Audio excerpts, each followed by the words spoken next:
Good morning बच्चों, कैसे हो आप बच्चों। कल मैं पढ़ रही थी, आपको मैंने कल पढ़ाया था गजल चैप्टर, जिसकी मैंने आपको 3 पैराग्राफ की एक्सप्लेनेशन करा दिया था, समझा दिया था। तो आइए हम उस चैप्टर को कंटिन्यू करते हैं।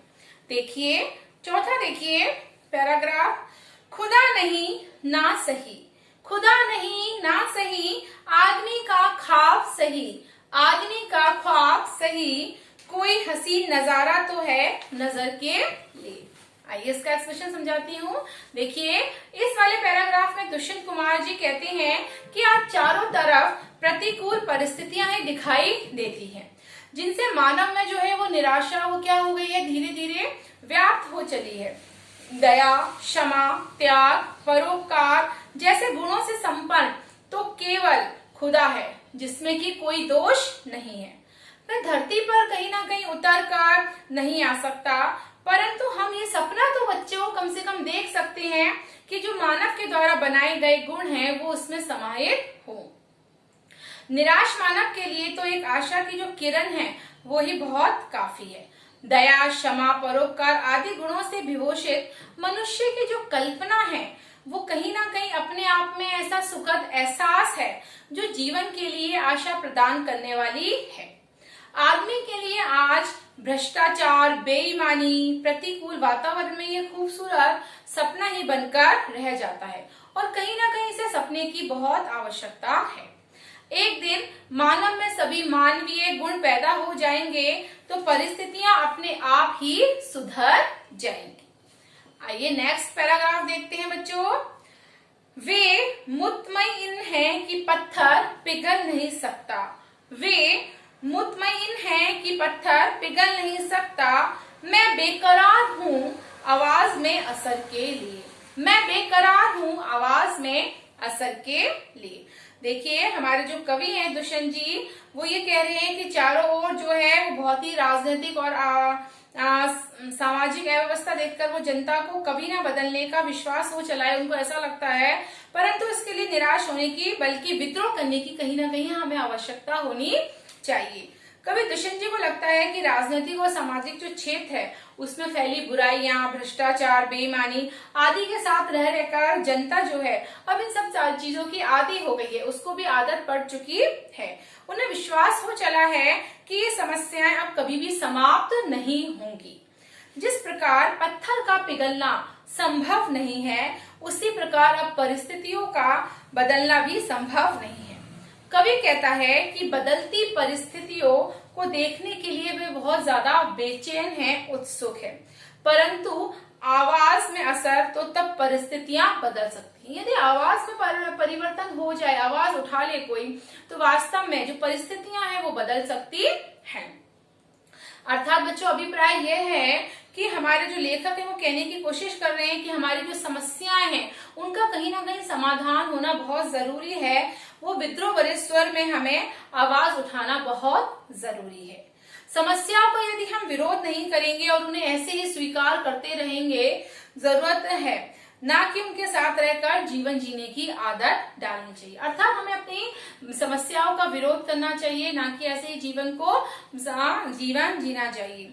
जो जनता पर अत्याचार करता है उसके विरोध में जनता को आवाज अवश्य उठानी चाहिए, तभी परिवर्तन हो सकता है। अर्थात हमारे जो पॉलिटिशियंस हैं हमें उनके विरुद्ध कहीं ना कहीं आवाज उठाना बहुत ज्यादा जरूरी है। यदि हम आवाज नहीं उठाएंगे तो वो हमेशा हमारा फायदा उठाते रहेंगे। आइए बच्चों नेक्स्ट पैराग्राफ देखते हैं। तेरा निजाम है सिल दे जुबान शायर की, तेरा निजाम है सिल दे जुबान शायर की, एहतियात जरूरी है इस बहर के लिए, एहतियात जरूरी है इस बहर के लिए। निजाम बच्चों शासक, एहतियात सावधानी, और बहर यानी गजल का कोई शेर या फिर छंद। तो हमारे जो कवि हैं दुष्यंत कुमार जी, वो कह रहे हैं कि हमारे समाज में जो फैली बुराइयां हैं उनको देखकर वे बहुत ज्यादा परेशान हैं और दुखी हैं। इसके खिलाफ वो आवाज उठाने का प्रयास करते हैं या आवाज उठाना चाहते हैं, पर वे जानते हैं कि उनकी आवाज को कहीं ना कहीं दबा दिया जाएगा।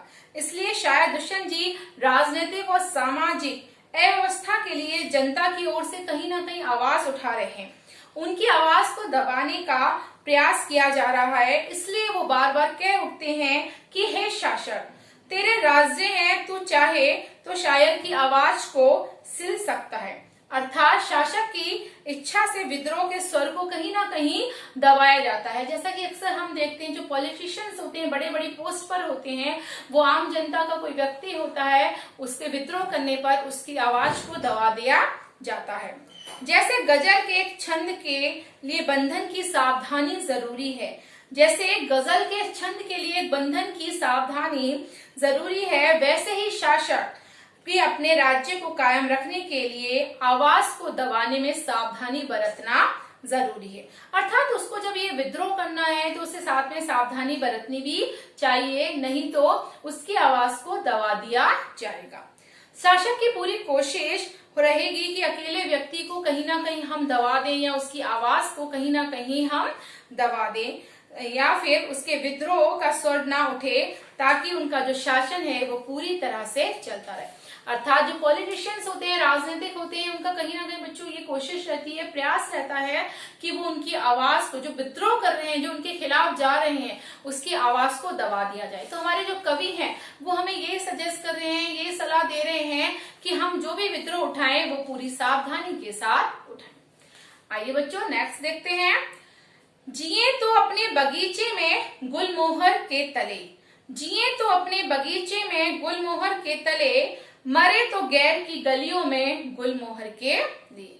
देखिए दुष्यंत कुमार जी कह रहे हैं कि यहाँ राजनीतिक और सामाजिक जो अव्यवस्था है उससे परेशान आम आदमी के मन की जो इच्छा है वो कहीं ना कहीं शेर के माध्यम से उन्होंने प्रकट करने की कोशिश की है।